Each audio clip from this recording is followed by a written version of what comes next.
Halo sobat, selamat bergabung di channel Alur Film.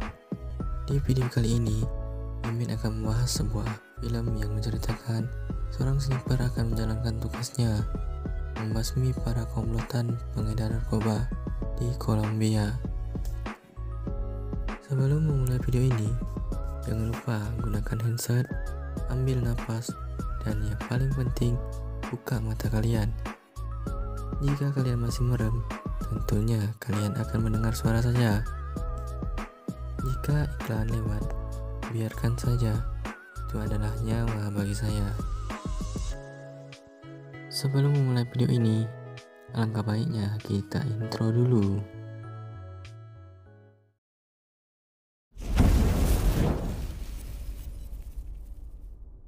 Film diawali dengan seorang marinir yang akan melakukan bunuh diri.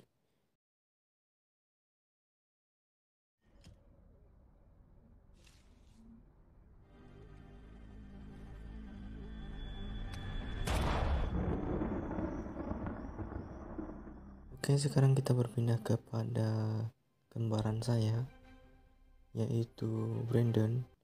Brandon dan Kapten Garza sedang membahas kematian seorang marinir terbaik yang telah banyak melumpuhkan musuh, bisa melakukan bunuh diri.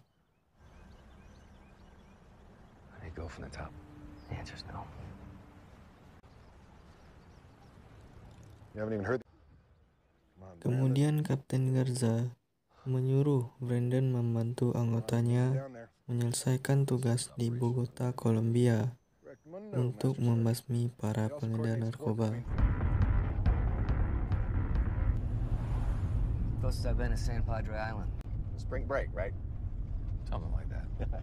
Kemudian Brandon pun tiba di Bogota dengan mobil promosi film. Santiago Calderón. Last time he got on glass. Enough. Long shot. Kemudian Brandon langsung diperlihatkan foto-foto para targetnya. Lalu pemimpin tersebut mengatakan, misimu adalah membunuh penembak jitu Morales. Morales clearly has himself a hired gun who's helping. My objective. We have a line on Morales' location day after tomorrow.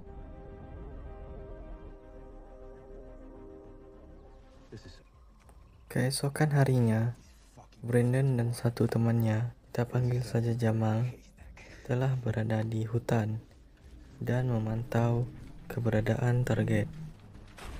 Anggota lainnya sedang memutar arah dan langsung mengepung tempat kediaman target secara bersamaan dan memasuki rumah tersebut.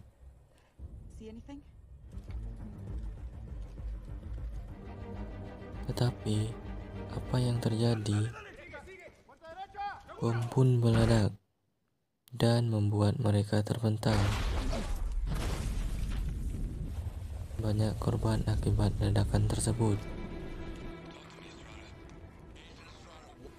Kemudian, Kapten Garza yang terkena granat masih hidup ditembaki oleh penembak jitu yang bernama El Diablo yang tidak mereka ketahui posisinya. Esrada pun langsung menyelamatkan Kapten Garza. Lalu El Diablo pun langsung menembaknya lagi tepat di wajah dan membuat wajah hancur. Plus tewas. Brandon pun mengetahui posisi penembak jitu tetapi tidak mengetahuinya. Kemudian Brandon langsung menembaknya tetapi belum mengenainya. Lalu penembak jitu itu pun kabur. Mereka langsung mengevakuasi anggotanya yang terluka dan pulang ke markas. Setelah di markas, mereka langsung membahas insiden ini yang memakan 8 korban, diantaranya para anggota yang berpangkat tinggi. Brandon yang gagal menjalankan tugasnya ingin dipulangkan oleh pemimpinnya. Tetapi Brandon meminta waktu 48 jam lagi untuk menyelesaikan misi ini. Just give us another 48 hours. Keesokan harinya, Brandon langsung bersiap dan pergi. Setelah tiba di tempat barunya, Brandon langsung menganalisis lokasi yang akan ditempati oleh penembak jitu atau El Diablo. Saat menganalisis, Brandon ditelepon oleh anggotanya dan dia langsung pergi ke tempat tersebut. Setelah tiba di lokasi, Brandon langsung menanyakan lokasi penembak jitu. Tidak perlu butuh lama untuk Brandon, dia pun menemukan lokasi yang dikatakan rekannya. Saat Brandon membidik ke target, penembak jitu itu pun membidik Brandon juga. Sialnya, Brandon kalah cepat melepaskan tembakan. Lalu Brandon langsung lompat untuk menghindari peluru dari penembak jitu. Keesokan harinya, Brandon menunjukkan peluru dari penembak jitu kepada atasannya. Kemudian mereka menyelidiki peluru yang digunakan penembak jitu itu tersebut. Ternyata itu peluru yang cukup canggih, yang bisa tetap stabil. Kemudian Brandon dan Estrada sedang berada di mobil.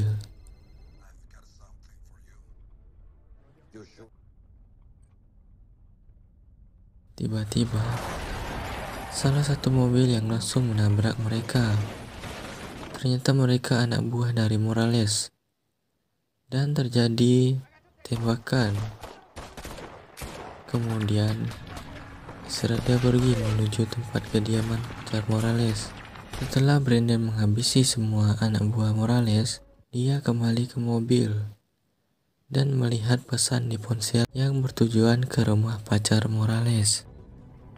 Kita berpindah lagi ke Estrada. Setelah tiba di tempat kediaman pacar El Diablo, Estrada dihadang para anak buah Morales yang ditugaskan untuk menjaga pacar El Diablo.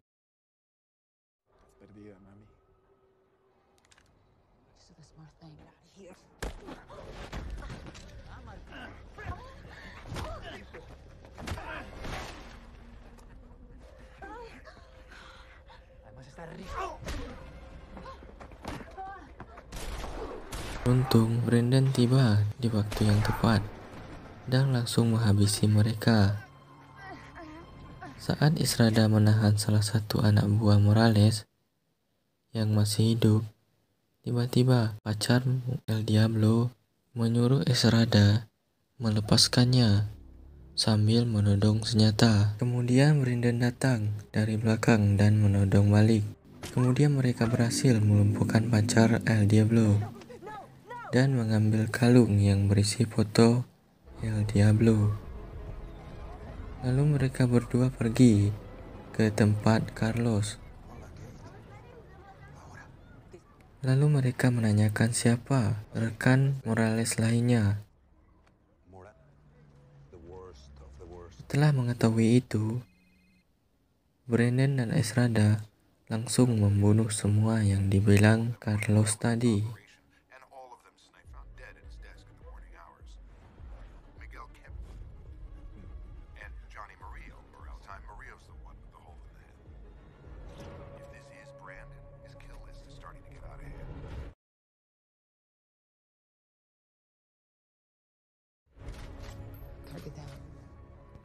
Kemudian di malam berikutnya, Estrada menerima SMS dari Carlos menyuruh Estrada dan Brandon menemuinya di depan gereja. Brandon merasa aneh, langsung berangkat. Lalu dia tahu kalau di situ ada El Diablo.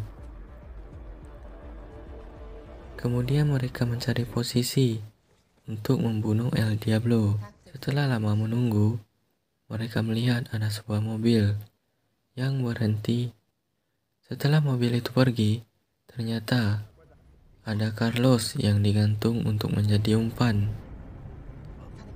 Estrada yang melihat itu langsung pergi, ingin membantu Carlos. Beruntung Brandon berhasil mencegahnya. Lalu Brandon mencoba untuk menembak tali yang menggantung Carlos. Brandon pun berhasil memutuskan tali itu. Tetapi El Diablo pun mengetahui posisi mereka dan langsung melepaskan tembakan. Beruntung kawat besi di depan mereka berhasil menghalangi peluru El Diablo. Lalu mereka mendengar suara sniper dan langsung berpikir bahwa Carlos telah dibunuh. Dan keesokan harinya, Carlos akan dimakamkan. Lalu Brandon melihat seseorang dan langsung mengejarnya. Brandon berhasil menangkap pria tersebut.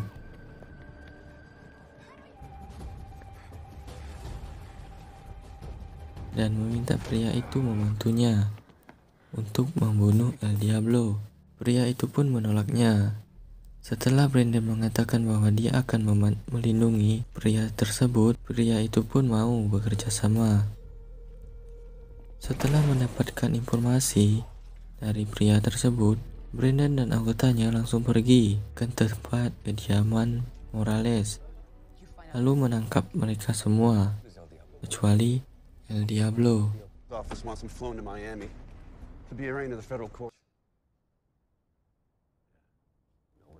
Kemudian mereka merancang rencana untuk menjebak El Diablo. Lalu Brandon diberi peluru yang tidak kalah canggih. Peluru tersebut bisa meledak saat sudah mendekati sasaran.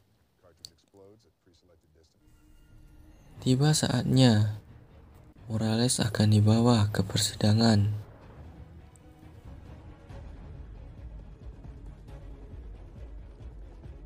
Mobil membawa Morales pun berangkat secara bersamaan. El Diablo pun bersiap menyambut mereka. Dan pastinya Brandon juga bersiap mencari posisi El Diablo. Saat mobil warna putih keluar, El Diablo pun langsung menembak mobil tersebut. Lalu mobil warna hitam langsung berhenti dan menembak mobil tersebut. Kemudian anggota Brandon langsung membunuh anak buah El Diablo yang menembak mobil warna putih. Dan El Diablo langsung meledakkannya. Setelah 2 kali melepas tembakan, Brandon pun mengetahui posisi El Diablo. Lalu Brandon langsung melepaskan tembakan. Peluru Brandon pun meleset di atas kepala El Diablo. Peluru itu pun meledak saat tepat di atas kepala El Diablo. Seperti yang aku bilang tadi, peluru itu bisa meledak saat mendekati sasaran.